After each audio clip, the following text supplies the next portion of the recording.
love the challenge.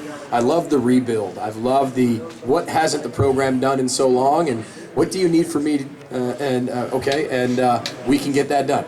And I love the challenge. We haven't won a championship in over 50 years. With all due respect, it was perfect for me. It was just long enough for me to love the job. And I remember there was a lot of opportunities. There were a lot of teams that wanted me to do different things during the Cotton Bowl, leave before the Cotton Bowl. I was not leaving that Western Michigan team. If I didn't have a job at the end, I was not leaving. It didn't matter. I'd stay at Western Michigan then because I was not going to coach in the Cotton Bowl. When's the next time Western Michigan will play in that Cotton Bowl? And what coach will be the coach there? I was not giving that up. What Power 5 team is going to be in the Cotton Bowl? There's only 2 each year.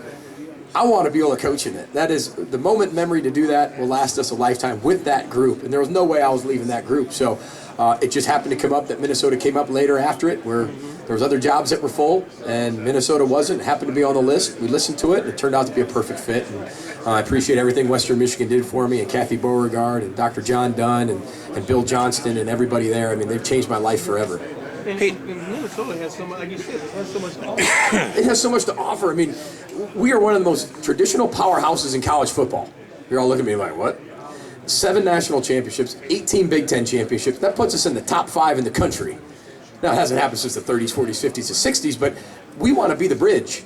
We want to be that restoration bridge, restore with an OAR for row the boat. We want to be able to connect that from our past to where we are now and into the future, and we feel like we can. If I didn't feel like we could win championships, Big Ten and national champ, I wouldn't have come here. I wouldn't have brought my staff here. I wouldn't sell it to recruits that way. We wouldn't be able to get the recruits that we're getting at this level. Think about the type of recruits we're getting right now. We're a top 25 class right now for 20. We've already got multiple commitments for 21. It hasn't happened at Minnesota ever.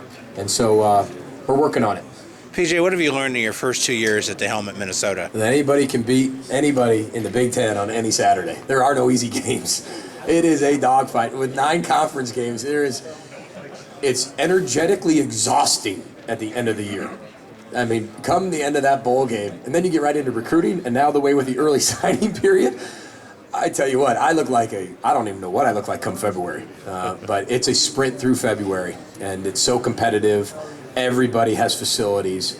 Everybody has something unique to be able to sell, and you're in a dogfight, whether it's recruiting or whether you're in competition on the field every single day. And now you're in competition to keep all your players because of this transfer portal.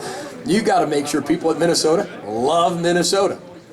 I want my players to think Minnesota's the greatest place in the world to be, and we're going to provide that experience. Come to our training camp. It's going to be like the state fair every day. It's going to be actually fun, which I know that's crazy. We run a fun training camp. Hard, but really fun.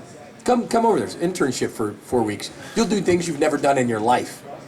I know you don't like to look back on things, but look back on the loss at Illinois last year. Was that kind of a springboard for you guys for the rest of the season and into the bowl game? Well, that's why everybody always says, well, you had some bad losses. I don't think there's any bad losses in the Big Ten. The parity is becoming so even from the West and the East that I don't understand that. Like, they literally beat the heck out of us. We're the youngest team in America. They were young, too. We learned a valuable lesson. That lesson only set the precedent for what we were able to do at the end of the year. Beating Purdue, right? Beating Wisconsin. Winning our bowl game by the largest margin of victory in the history of Minnesota. Winning our last game, then our bowl game, for the first time ever in the history of 135 years. Those are things that have never been done. And if we didn't go through that failing, we wouldn't have that. So I'm a firm believer everything happens for a reason.